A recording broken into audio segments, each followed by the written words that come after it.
Okay, November 2nd, 2009. It's been weeks of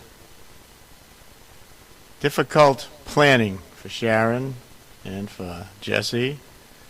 And I was using My Guide Ireland, and they weren't exactly up to par the way we'd like them to be. But it all worked out, and we're on our way. Picked up at about 3:30 by the limousine. Gina's going to meet us at the airport.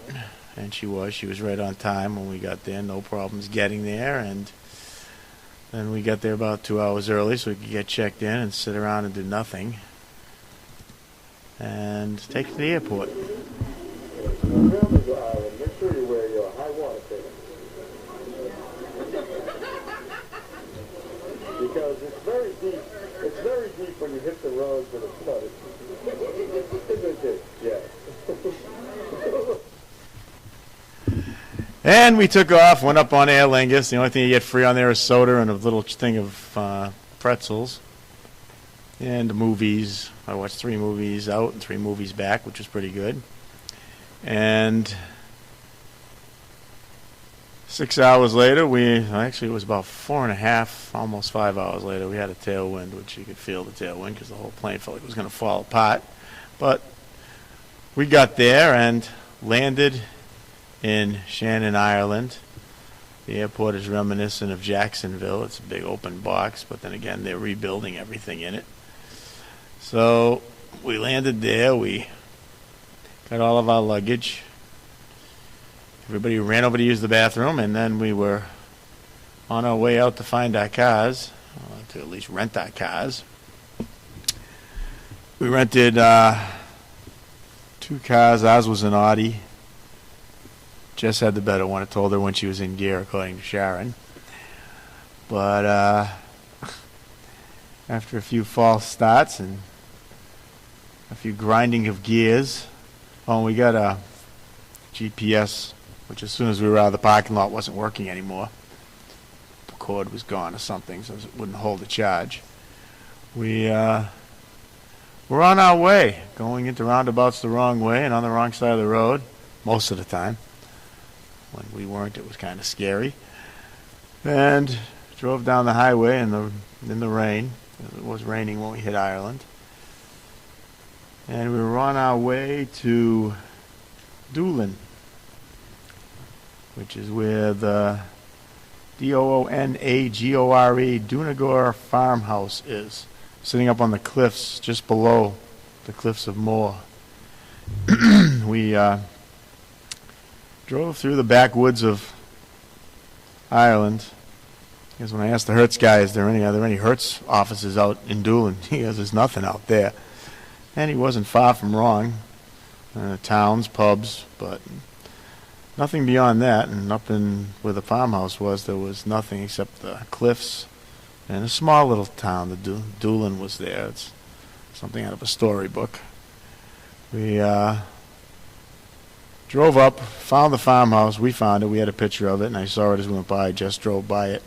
But we continued on up the road and went to the cliffs of Moher, Moher.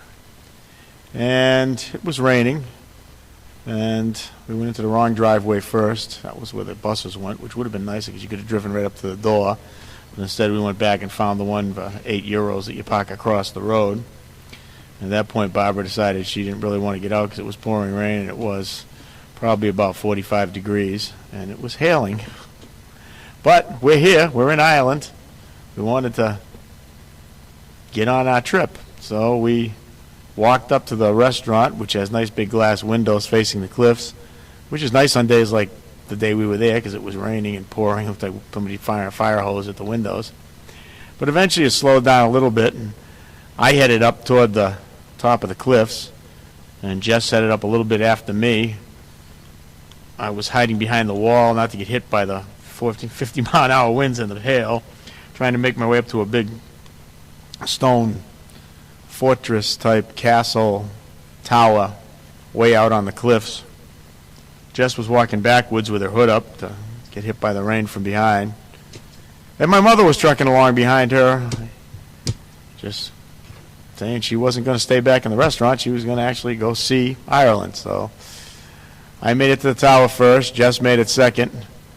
And my mother and Gina, I think, made it next. And then Sharon showed up. Her mother was still back in the car. She stayed there for about 2 hours while we were up in the cliffs. There's some really good pictures from the top of the tower and from all around the tower. My mother made it all the way to the top of the tower. So did Jess and Gina and Sharon. And then we headed back down. Got back down to the restaurant and bought a few gifts. And then we headed back over to the car. Found Barbara with the windows all steamed up. But she was still there, nice and warm and happy. And we drove back to the farmhouse, which was a nice red stone and natural stone farmhouse. And out the back windows you could see the surf breaking down below the cliffs. And we unpacked and met the people. And then we decided to go get something to eat. They said we should go to Gus O'Connor's down in Doolin, which was about a mile away, down a straight down, basically, road, back road. And we took our cars and drove down there and went in and ate there, and it was a good meal, fairly expensive. I had fish and chips. Didn't really concentrate on what Jess was eating mainly potatoes with potatoes with potatoes. And Sharon had soup just about everywhere. Mother and Barbara had Guinness. They drank a lot of Guinness. And they seemed to like it. It sustained them. And we ate our meal, took a bunch of pictures around the little town area there. And then we drove back up to the farmhouse to spend the night. And we had 3 rooms. And it was Barbara and Ethel in one, Gina and Jess in one, and me and Sharon in one. And it was an L-shaped upstairs for the most part. And it was a comfortable farmhouse. And it was all a little chilly because the first 2 we stayed at weren't really open for winter. They just opened because Sandy and Brian had set it up through their relatives, and they got us into these. The first 2, the rest were by My Guide Ireland. So the next day, we got up, and we were heading off toward Killarney, down through Limerick. And first we went around the Burn. Burn is a big flat rock area, and it borders the ocean. And we drove down the coast road through a few small little towns and got some really good shots of the surf breaking up over the rocks, and there was a big castle way up in the distance on the shore side. And we drove down and around through, and then we were looking for a bathroom. We couldn't really find one because it's flat ground and there's nothing, not even any trees. And we finally found the McCurran Sports Center, which is a memorial center that just happened to be open. And the girl was told that if she was going to be there, she might as well have the place open, and she was. And had nice, clean bathrooms, and they got ice cream there, made in Ireland, and that sort of gave us the energy to make it the rest of the way down through Killarney. Oh, and when we were heading up to Doolin in the beginning, we stopped in a small town, and it was pouring rain, and we walked through the town till we found some guy that said he knew where there was a restaurant. He took us to a restaurant inside of a hotel, and they actually thought we were staying there. And we got breakfast and we ate, and basically had to force them to take the money. And then we ended up heading off to Doolin. Where from Doolin we, like I said, we headed down through Limerick and over into Killarney, and the GPS was gone, so basically we were stopping and asking people questions along the way, getting a little tense at certain points. 2 cars and no GPS. And we finally found our way to, I'm trying to think.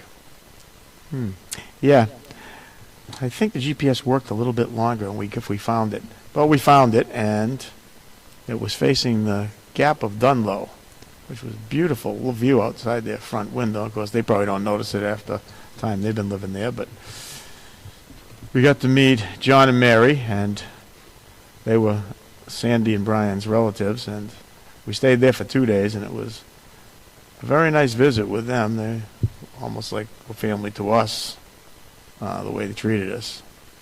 And that's enough for part one.